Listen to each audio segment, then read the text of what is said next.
साजिद रशीदी मेरे सामने सुनिए सर प्लीज, साजिद रशीदी मेरे सामने एक तो आधा अधूरा ज्ञान और व्हाट्सएप पढ़कर मत आया करिए, मैं पहले आपको बता रहा हूं।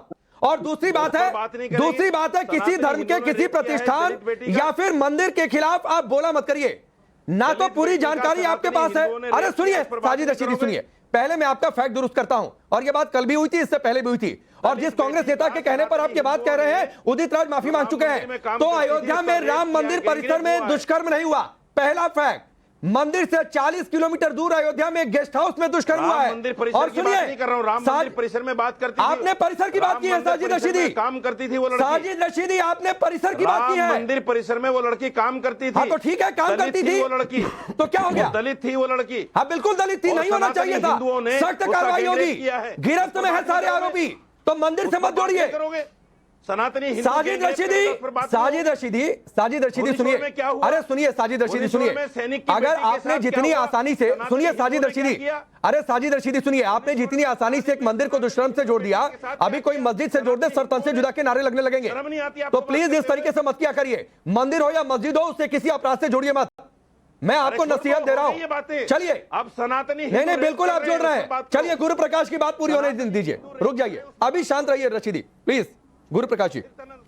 राकेश जी देखिए, राकेश जी आप बहुत सम्मानित एंकर है, इस न्यूज के शो को पूरा देश देखता है, ये अनावश्यक किसी को भी बोलने नहीं देते हैं, ऐसा नहीं होता है। मैं आंकड़ों पे बात कर रहा हूं, मैं तथ्यों पे बात कर रहा हूं। आपका विरोध यूसीसी से नीतिगत है, यूसीसी के समर्थक बाबा साहब अंबेडकर। आपका विरोध सीए से नीतिगत है, सीए के समर्थक बाबा साहब अंबेडकर। आपका विरोध ट्रिपल तलाक से है, आपका विरोध 370 से है। तो आप अपने तथ्यों को तो सामने रखिए। शुद्ध रूप से, तर्क के रूप से, तथ्यों के रूप से स्थापित हो चुका है कि मोदी जी के शासन में 40% अधिक मुसलमान समुदाय की महिलाओं को शिक्षा प्राप्त हुई है, लेकिन आपको स्वीकार नहीं है बात। आप आज भी दकियानूसी विचार रखना चाहते हैं, जो विचार मुस्लिम राष्ट्रों में नहीं है। आप आज भी महिलाओं को हिजाब के पीछे रखना चाहते हैं, आप आज भी मुसलमान महिलाओं को पर्दा के पीछे रखना चाहते हैं, आप आज भी मुसलमान समाज के पसमानदा लोगों को, मुसलमान समाज के पिछड़े लोगों को सामने नहीं आने देना चाहते हैं। जो 9,60,000 एकड़ की जमीन है वो चाहते हैं कि कुछ मुसलमान परिवारों के कब्जे में रहे, लेकिन ऐसा नहीं होगा। आपको दंगा भड़काना है, आपकी हिम्मत नहीं है, आप संविधान के ऊपर नहीं है। इस देश में संविधान है, इस देश में शरिया नहीं है, और संविधान की नजरों में सब बराबर है, पुरुष हो, महिला हो, पसमानदा हो, सवर्ण हो, सब बराबर है, और बाबा साहेब का संविधान सर्वोपरि है। ठीक है आदिल हसन, रशीदी जी आऊंगा, रुक जाइए, अपनी बारी का इंतजार करिए सर, ऐसा नहीं कि बैकग्राउंड कमेंट्री शुरू करते रहेंगे। आदिल हसन, जितनी आसानी से साजिद रशीदी ने यहां पर मंदिर को एक दुष्कर्म से जोड़ दिया, अगर कोई यही मस्जिद से कर देता, किसी दूसरे धर्म के किसी जहां पर पूजा होती है उससे जोड़ देता, तो क्या होता फिर? ये आपको ठीक लगा? राकेश भाई, मैंने पिछले बार भी डिबेट शो में भी बात हुई थी, किसी भी मंदिर, मस्जिद, किसी भी धार्मिक स्थल को इन चीजों से नहीं जोड़ना चाहिए। आप अगर मंदिर और मस्जिद पे बार बार कंपैरिजन नहीं कीजिए, ये सबकी आस्था की चीज है, सबके सेंटिमेंट जुड़े हैं, सब धर्मों की इज्जत करना चाहिए। लकुम दीनकुम वलिया दीन, ला इकराह फिद्दीन, कुरान का इंपॉर्टेंट वर्सेस है। आप अपने, हम तो बार बार आपके चैनल पे पिछले बार भी मैंने बोला था कि भाई किसी मस्जिद और मंदिर को आप नहीं समझते ना, साजिद रशीदी जैसे लोग बहुत आसानी से जोड़ देते हैं आदिल, नहीं, और तौकीर रजा को कैसे डिफेंड करेंगे? राकेश भाई, दो चीज होता है, एक बार बार जैसे तिरुपति का मंदिर का मामला हुआ, पूरे बोर्ड के 25-27 मेंबर थे, उसमें एक भी मुसलमान नहीं था, उसमें बीजेपी का एमएलए भी मेंबर था, उसका चंद्रबाबू नायडू, कल तक जगन जो है यही मोदी सरकार के समर्थन दे, जब भी मोदी सरकार को जरूरत पूरी जगन थे, और चंद्रबाबू नायडू एक सीएम थे, उस वक्त उनको इंटेलिजेंस उनके लोग ने नहीं बताया। बार बार बोला जाता है मस्जिद में हो जाए, चर्च में हो जाए, भाई आपका संस्था था, आपका बोर्ड था, ऐसी गलती क्यों हुई? उसको कल्प्रिट को आप उसको पकड़िए। और बीजेपी का एमएलए भी उसका मेंबर था, वो क्या कर रहा था? बीजेपी का एमएलए ठीक बात, विश्वनाथ नाम है, एसआर विश्वनाथ है, वो कुछ क्या कर रहा था? नहीं आदिल आपकी बात ठीक है, आपकी बात ठीक है सर। इसी नायडू सरकार ने ये जो गड़बड़ी हुई उसको एक्सपोज भी किया, उस पर कार्रवाई भी हो रही है और उस पर जांच भी चल रही है सर। और आपने जो बात कही है वो सही है, लेकिन मैं डिबेट की लाइन पर लाता हूं। तौकीर रजा मरने मारने की बात कह रहे हैं, शाहीन बाग जैसा प्लान करेंगे कि इलेक्टेड पीएम को धरना देकर उतार देंगे कुर्सी से, ठीक लग रहा है आपको?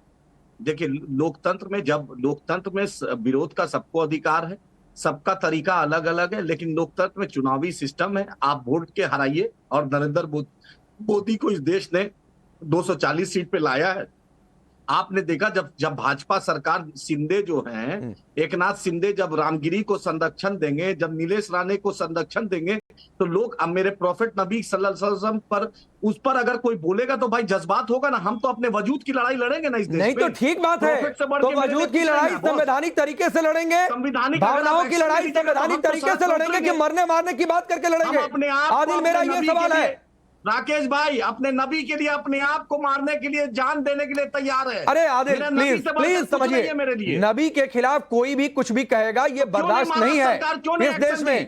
और हम कभी उसका समर्थन नहीं कर सकते हैं। महाराष्ट्र सरकार लेकिन ने इसका क्यों नहीं मतलब नहीं है एक्शन कि लिया? मरने मारने की बात होगी इस देश में। सर, महाराष्ट्र इसका मतलब सरकार नहीं है ने कि क्यों नहीं सड़क पर एक्शन उतरकर लिया? हिसाब करने की बात होगी। राकेश जी, महाराष्ट्र सरकार ने क्यों नहीं लिया? और अभी तो सर जाइए ना अदालत में, पुलिस है, अदालत है, आपका सुनिए, लोकतांत्रिक विरोध प्रदर्शन का अधिकार है, वो भी ठीक है, राकेश भाई, करिए संवैधानिक राकेश भाई, अधिकारों का इस्तेमाल। हाजी मैं आ रहा हूं 80 एफआईआर हुआ है रामगिरी पर, नीलेश राणे पर एफआईआर हुआ, कोई एक्शन महाराष्ट्र सरकार ने तो सर जाइए ना अदालत में कि एफआईआर हो रहा है, नहीं एक्शन हो रहा है कि आप एफआईआर करेंगे, आज सड़क पर उतरकर नीतीश राणे के खिलाफ हिसाब करेंगे। सर गुरु प्रकाश पासवान की बात कर रहे हैं, एक भी पासवान एमएलए एमपी नहीं है केंद्र सरकार में, एक मुसलमान एमपी मिनिस्टर नहीं है, ठीक है और सर, एक पासवान नहीं है इनके पास मिनिस्टर एमएलए केंद्र में। चलिए गुरु प्रकाश एक छोटा रिप्लाई, क्योंकि इन्होंने आपका नाम ले लिया, फिर हाजी नाजिम आपके पास आ रहा हूं।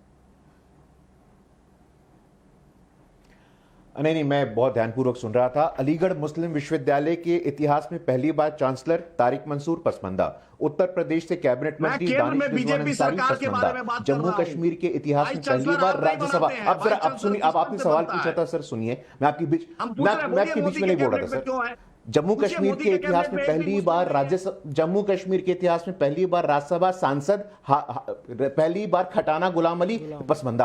आप बताइए पसमंदा कहां है? हम तो पसमंदा को विमर्श में लेकर के आए हैं। आज पद्मश्री हो, पद्म सम्मान हो, हर जगह पसमंदा समाज के लोग रहेंगे और कोई भी व्यक्ति पसमंदा समाज को रोक नहीं सकता है। पसमंदा समाज की नुमाइंदगी, पसमंदा समाज की रहनुमाई भारतीय जनता पार्टी से। अच्छा जल्दी बोल लीजिए आदिल, अभी नाजिम इंतजार कर रहे हैं, उनके धैर्य की भी तारीफ करिए, उनको मौका दीजिए, जल्दी बोलिए 15 सेकंड।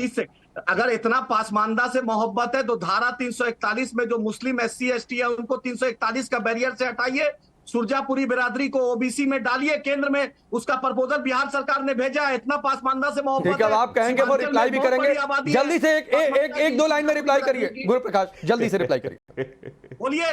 341 हटाइए। नहीं, ये दानिश अंसारी को पसमंदा नहीं मानेंगे, ये तारिक मंसूर, दानिश अंसारी पसमंदा नहीं है क्या? अरे मेरे भाई, तारिक मंसूर पसमंदा नहीं है क्या? आप बताइए, दानिश अंसारी पसमंदा नहीं है, तारिक मंसूर पसमंदा नहीं है। अरे भाई, केंद्र में एक एमपी आप तो नहीं स्वीकार करिएगा, आप नहीं तय करिएगा, कोर्ट तय करेगा। दानिश रिजवान अंसारी है पसमंदा, उत्तर प्रदेश के इतिहास में पहला मंत्री, गुलाम अली खटाना राज्यसभा पहला पसमंदा, तारिक मंसूर एमयू का वीसी पहला पसमंदा की रहनुमाई। अच्छा आप नहीं ठीक है, मैं आगे बढ़ रहा हूं गुरु भाई।